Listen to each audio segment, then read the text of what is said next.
सीधे हम न्यू दिल्ली के कांग्रेस हेडक्वार्टर आपको लिए चलते हैं, जहां जिग्नेश मेवानी प्रेस से बात कर रहे हैं।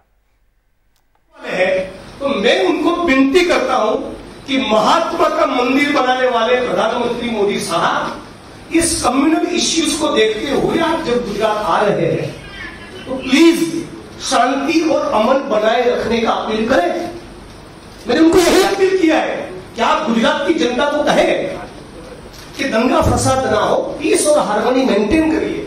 क्या इस देश में शांति और अमन बनाए रखने का अपील प्रधानमंत्री करे, ये कहना कौन से कानून के तहत ये ऑफेंस बनता है?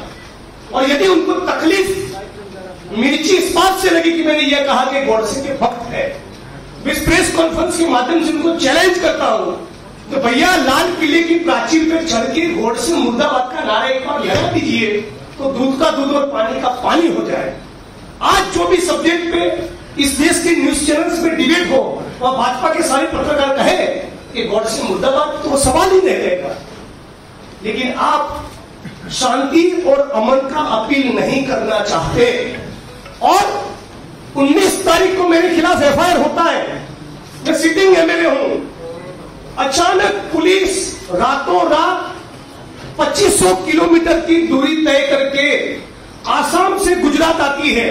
19 तारीख को एफआईआर हुआ, मुझे समझ नहीं आ रहा है उन्होंने कितने बजे फ्लाइट बुक करवाया। कोकराझार पुलिस स्टेशन और गुवाहाटी 4 घंटे की दूरी है, 4.5 घंटे होते हैं।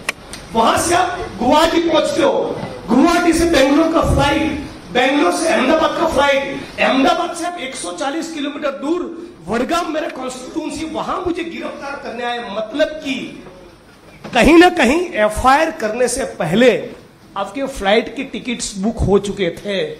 It was a pre planned conspiracy to destroy me. और प्रायोरिटी सरकार की क्या है? गिरफ्तारी करके मुझे ले गए, तब मुझे बता नहीं रहे, उनको मालूम है कि मैं लॉयर हूं, लॉ मेकर हूं, मुझे बोल नहीं रहे कि कौन सा मुकदमा है। एफआईआर का कॉपी नहीं दे रहे, कौन सी सेक्शंस लगी वो नहीं बता रहे। मेरे परिवार से, मेरे माता पिता से बात करने की अनुमति नहीं, मेरे लॉयर से बात करने नहीं दिया।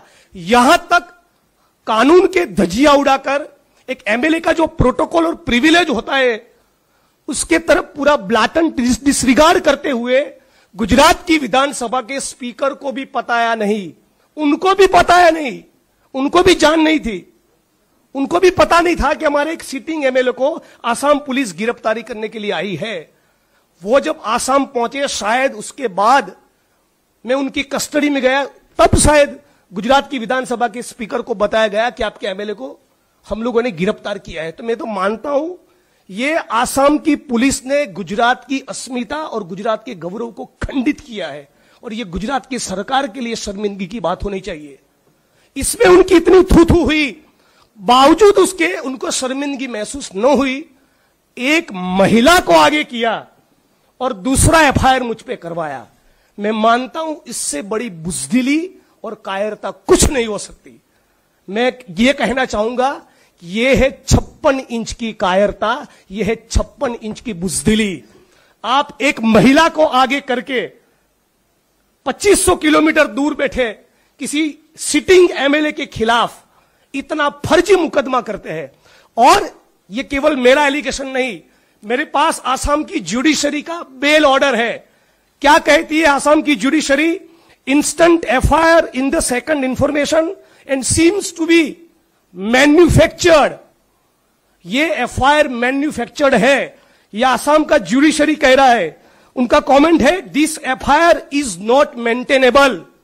मेरे खिलाफ कोई मुकदमा बनता ही नहीं। आसाम की जुडिशरी कह रही है, commission of the offence under the section 353 IPC prima facie is not establish. Prima facie मेरे खिलाफ कोई केस बनता ही नहीं। No sane person will ever try to outrage the modesty of a lady police officer in presence of 2 male police officers. ये आसाम की judiciary कह रही है। The contrary to the FIR, the victim woman has deposed a different story before the learned magistrate. जज महोदय के सामने उन्होंने कुछ कहा और एफआईआर की जो सूचना है, एफआईआर में जो इंफॉर्मेशन है, जो एलिगेशन है मेरे खिलाफ, दोनों के बीच में बहुत अंतर है। कौन कह रहा है? ये बेल का ऑर्डर कह रहा है। इसी ऑर्डर में जज महोदय ने लिखा है, इन view of the about testimony of the victim woman, the instant case is manufactured for the purpose of keeping the accused Shri Jignesh Mevani in detention for a longer period, abusing the process of court and abusing the process of law. Instant FIR is not maintainable in the court of law. Honorable Guwahati Court may perhaps consider directing the Assam police to reform itself.